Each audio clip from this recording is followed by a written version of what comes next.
인천 중구 송악동에 가면 이국적인 분위기를 물씬 풍기는 고급스러운 건축물을 하나 만나게 됩니다. 대한제국 시절 외국인의 사교장으로 사용되던 제물포 구락부인데요. 지금으로부터 116년 전 문을 연 이 제물포 구락부 안에는 어떤 이야기들이 숨어 있을까요?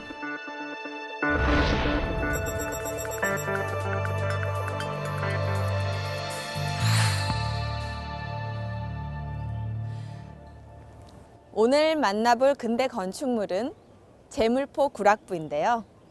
얼마 전에 크게 히트한 드라마 도깨비 촬영 장소로 알려져 연인들의 데이트 코스로 사랑받는 곳이기도 합니다. 110여 년을 훌쩍 넘은 역사를 지닌 이 건물. 이곳에서는 어떤 일들이 일어났을까요? 지금부터 그 비밀이 공개됩니다. 제물포 구락부는 러시아 출신 건축가 사바진이 1900년 설계하고 1901년에 완공된 2층 구조의 벽돌 건물입니다. 이 제물포 구락부 건물도 보시면 사실은 초기에는 건물의 주 출입구가 앞쪽에 있어요. 지금은 막혀 있는데 앞쪽에 계단을 이용해서 중간으로 이제 들어가게끔 그렇게 되어 있습니다. 보시면 건물은 그 일본식 양철로 된 학각 지붕 형태의 중간에 보면 맨사드 지붕이라 그러죠. 이렇게 다면체 같은 형태로 되어 있는 맨사드 지붕 형태를 가지고 있고 가로 세로를 이렇게 3등분한 정도의 그런 벽돌조 2층 건물입니다. 우리가 잘 아는 정동 구락부보다 한 3년 전에 만들어졌기 때문에 우리나라 최초의 구락부라고 할 수 있습니다. 서울의 정동 구락부는 외교관을 중심으로 한 곳이었던 거에 비해 제물포 구락부는 민간인 신분의 외국인들을 위한 사교 장소였는데요. 구락부는 클럽의 일본식 발음으로 함께 즐거움을 찾는 곳이라는 의미를 담고 있습니다. 1901년 2월 미국 공사 알렌 부인이 은 열쇠로 출입문을 열며 화려하게 개관한 것으로 알려져 있는데요. 안에는 바와 테이블, 당구대 등이 있었고 밖에는 테니스 코트가 설치되는 등 당시 한국인들은 꿈도 꾸지 못할 만큼 호화로운 시설들을 갖추고 있었습니다.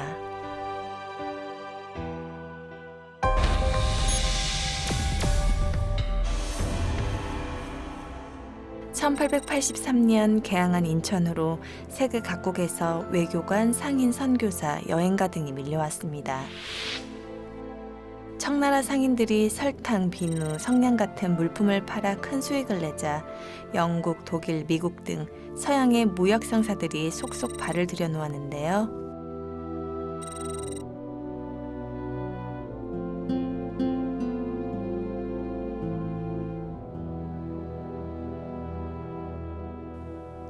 인천에는 개항 당시 외국인들이 남긴 여러 가지 흔적들이 남아 있습니다.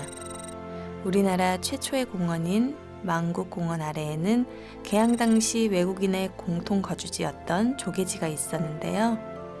조계지는 외국인이 행정자치권이나 치외 법권적 지위를 지니고 생활할 수 있었던 지역을 말합니다. 흥미로운 건 각국이 차지한 조계지의 입지가 조금씩 달랐다는 건데요. 실제 제물포의 그 조계지를 설계한 사람은 바로 사바틴이죠. 사바틴이 최초로 서양식의 격자형 도시 체계를 인천에 도입을 했고 그 다음에 중요하게 차지하는 땅 중에 하나가 지금은 그 호텔이 들어가 있는 그 언덕백이 가장 전망이 좋고 전략적으로 중요한 곳에 영국 영사관이 들어갑니다.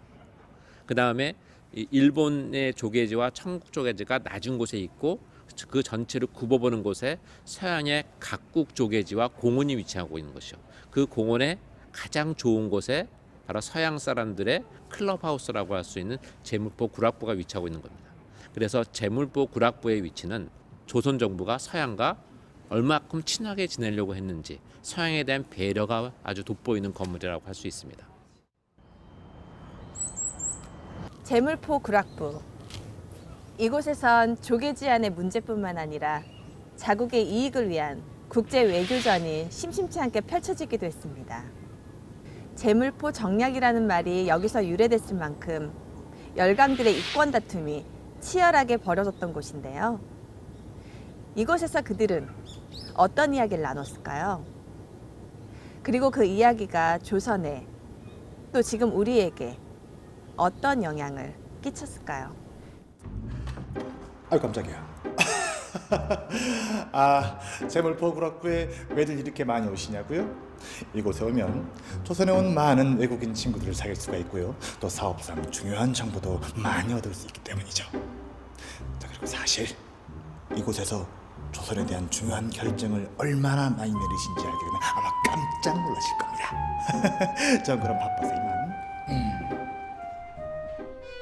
고종의 시의로 일했던 독일인 의사 리하리트 분시가 당시에 쓴 일기를 보면 제물포 구락부에 대한 이야기들이 많이 나오는데요. 당시 제물포 구락부에서는 보름에 한 번씩 흥겨운 무도회가 열렸고 한국에 온 외국의 주요 인사들은 모두 이곳에 모여 정보를 교류하고 친목도 다졌습니다. 주미공사 알렌, 사업가 타운센트, 작곡가 에케르트, 모스 등 당대 유명 인사들이 모두 제물포 구락부의 단골 멤버였습니다.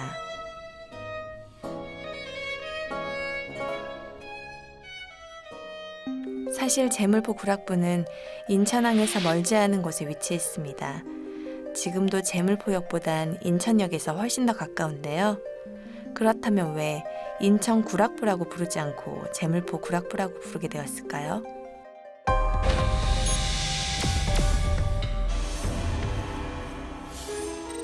지금 우리는 제물포를 수도권 전철 제물포역의 이름 정도로 알고 있는데요.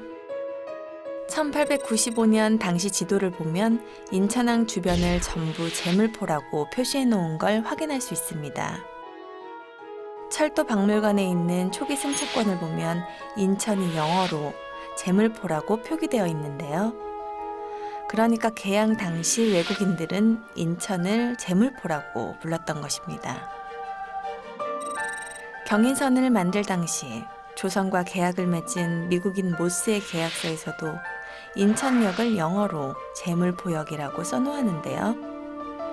외국인들에게 제물포는 인천의 계양장 일대를 가리키는 폭넓은 지역이었기에 그들의 사교 장소를 제물포 구락부라고 불렀던 것입니다. 우리나라 근대사에 있어 서구 문물을 받아들이는 데 중요한 역할을 한 인천. 그런데 강화도 조약이 인천 앞바다에서 이루어진 까닭에 인천항에 대해서 잘못 알려진 것들이 있습니다.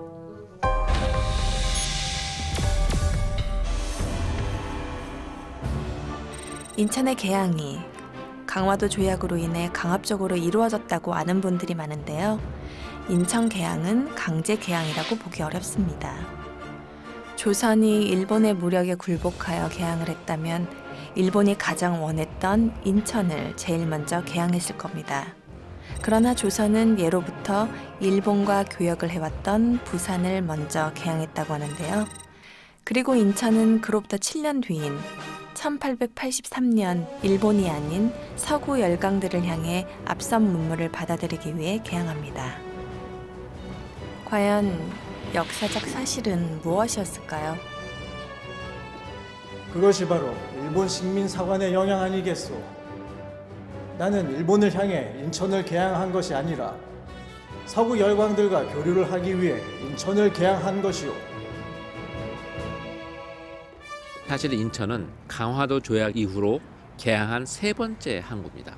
첫 번째가 부산이었고 두 번째가 원산이었고 세 번째가 인천이었죠. 그리고 인천을 개항할 때 이제 동시에 수교를 한 나라가 바로 미국인 거죠. 그래서 인천의 개항은 사실은 일본에 의한 개항이 아니라 미국을 향한 개항, 그리고 조선 정부가 미국과 굉장히 친하게 지내겠다는 의지의 표상이라고 할 수가 있습니다. 바로 그러한 의지가 제물포 구락부의 입지와 모습에도 그대로 드러납니다. 그동안 우리가 제물포 구락부에 담긴 우리 조상들의 뜻을 너무 오랫동안 잊고 있었던 건 아닐까요? 우리가 1910년에 주권을 잃어버리면서 이제 일본의 입장에서 보면은 이제 인천은 중요한 도시가 아닌 거예요. 그래서 일제 강제 병합과 함께 인천은 잊혀져 버립니다. 동시에 제물포 구락부의 중요성도 우리의 머릿속에서 지워져 버린 거죠. 그러다 보니까 나중에 인천을 다시 우리가 찾게 되었을 때는 제물포 구락부는 이국적인 건축물로만 우리한테 인식되어 있었습니다. 그렇지만 사실 제물포 구락부는 서양과 직접적으로 문화를 교류하려고 했던 대한민국의 의지가 고려된 건축물로서 가치가 굉장히 중요하기 때문에 이제 우리는 그 가치도 새롭게 인식할 필요가 있습니다.